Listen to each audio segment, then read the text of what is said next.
দুটি কাঁচা আলু আর আটা দিয়ে এত মজার নাস্তা হয়। হ্যালো এভরিওয়ান, আসসালামু আলাইকুম। বাসায় গেস্ট আসলে সকালে কিংবা বিকেলের নাস্তায় ঝটপট এই নাস্তাটা করে ফেলা যায় ঘরে থাকা দুটি উপকরণ দিয়ে।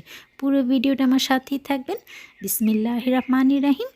এখানে আমি 4টা কাঁচা আলু নিয়েছি। আলুগুলো খোসাটা ফেলে এখন একটা সবজি গ্রেটার দিয়ে গ্রেট করে নিচ্ছি। তো আপনারা চাইলে কিন্তু আরেকটু বড় ছিদ্রযুক্ত গ্রেটার দিয়েও গ্রেট করে নিতে পারেন, এটা কিন্তু কোনো সমস্যা নেই। তো আমি একটু ছোট ছিদ্রযুক্ত গ্রেটার দিয়ে গ্রেট করে নিয়েছি। এই যে আলুগুলো কিন্তু খুব ভালোভাবে গ্রেট হয়ে গিয়েছে। এখন আলুতে অনেক কষ আছে, এই জন্য পানি দিয়ে দিচ্ছি। পানি দিয়ে তারপর চেপে চেপে এক্সট্রা পানিটা ফেলে আলুগুলো আমি নিয়ে খুব ভালোভাবে ধুয়ে নিয়েছি। আলুতে যে কষ থাকে সেটা কিন্তু থাকা যাবে না।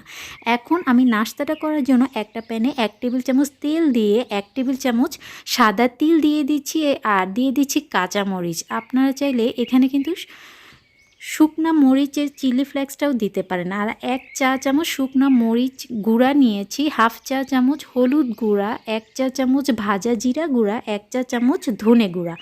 এখন এই শুকনা গুঁড়া মশলাটা আমি তেলের সাথে এইভাবে নেড়েচেড়ে মিক্স করে নিচ্ছি। যখন মিক্স করা হয়ে যাবে আমি ধুয়ে রাখা আলুটা দিয়ে দিচ্ছি। এখন এই মশলার সাথে আমি আলুটা 1 মিনিটের মতো একটু ভেজে নিয়েছি।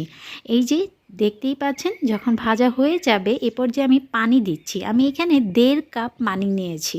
তারপর অপেক্ষা করব পানিতে একটা বলক আসা পর্যন্ত।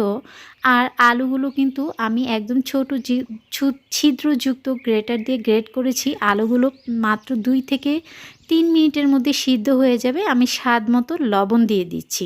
এই যে যখন একটা পানিতে বলক চলে আসবে আলুগুলো কিন্তু প্রায় হয়ে গিয়েছে। এখন আমি এখানে 1 কাপ আটা নিয়েছি। 1 কাপ আটা খুব ভালোভাবে আমি মিক্স করে নিচ্ছি। আর এটা কিন্তু চুলার আঁচটা মিডিয়ামে করে আস্তে আস্তে খুব সুন্দরভাবে আলুর সাথে আটাটা এভাবে মিক্স করে নিতে হবে। আর আটাটা খুব ভালোভাবে সিদ্ধ হলে প্যানের গাটা কিন্তু ছেড়ে দিবে। এই যে একটু সময় নিয়ে আস্তে আস্তে আমি আটাটা খুব ভালোভাবে সিদ্ধ করে নিয়েছি। এখন আমি ধনেপাতা কুচি দিচ্ছি, এটা অপশনাল। যদি আপনারা পছন্দ না করেন সেক্ষেত্রে ধনেপাতাটা কিন্তু স্কিপ করতে পারেন। ধনেপাতা দিয়ে তারপর আমি আবার আটার সাথে খুব ভালোভাবে এইভাবে মিক্স করে নিব। এখন একটা বাটিতে আমি নিয়ে নিচ্ছি।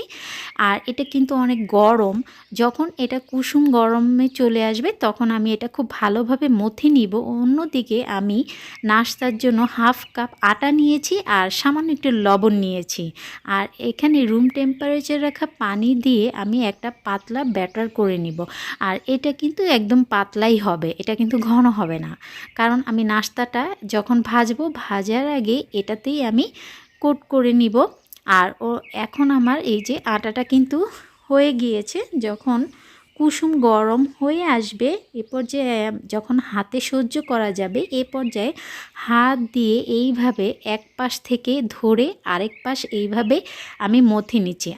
আটাটা এইভাবে মথে নেওয়াটা খুবই ইম্পর্ট্যান্ট, তাহলে কিন্তু নাস্তাটা অনেক ক্রিস্পি হবে এবং একটু ফুলকোও হবে, খেতেও অনেক টেস্টি হবে। এই যে এইভাবে কয়েকবার আমি করে নিয়েছি। এখন আমি এটা রুটির মতো বেলে নিব। এটা আমি গোল করে নিয়েছি আর এটা যেন লেগে না যায়, খুব সহজেই যেন নাস্তাটা উঠে যায়, এই জন্য আমি একটু আটা দিয়ে দিয়েছি। তারপর আমি এইভাবে বেলে নিচ্ছি। আর এটা কিন্তু কেমন হচ্ছে আপনি দেখতেই পাচ্ছেন, এটা কিন্তু একটু মোটাই হবে। এটা কিন্তু আমরা যে নর্মাল রুটি পরোটা খাই তার থেকে কিন্তু একটু মোটা হবে। এখন সাইডের অংশটা কেটে আমি এটা 4 কোনা করে নিয়েছি। তারপর আমি আমার পছন্দ মতো এইভাবেই কেটে নিচ্ছি।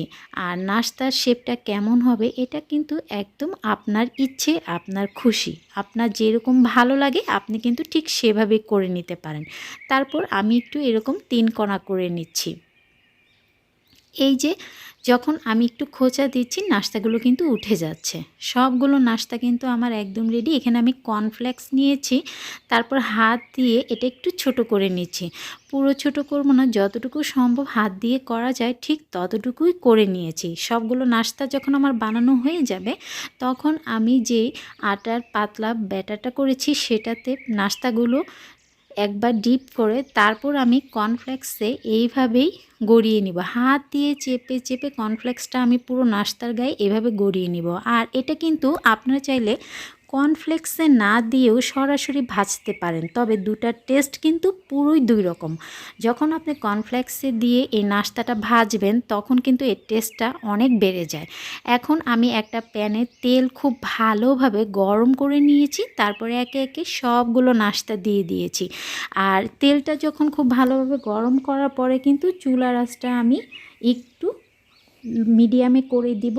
আর আস্তে আস্তে আমি নাস্তাটা একদম সুন্দর একটা কালার আসা পর্যন্ত আমি ভেজে নিব সময় নিয়ে। আর চুলার আঁচটা যদি আমি বাড়িয়ে দিই তাহলে কিন্তু নাস্তাগুলো পুড়ে যাবে উপর দিয়ে আর ভিতর থেকে কাঁচা থেকে যাবে।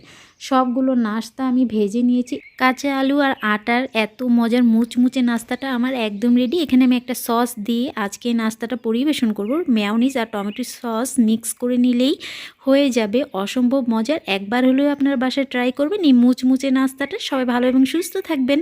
আল্লাহ হাফেজ।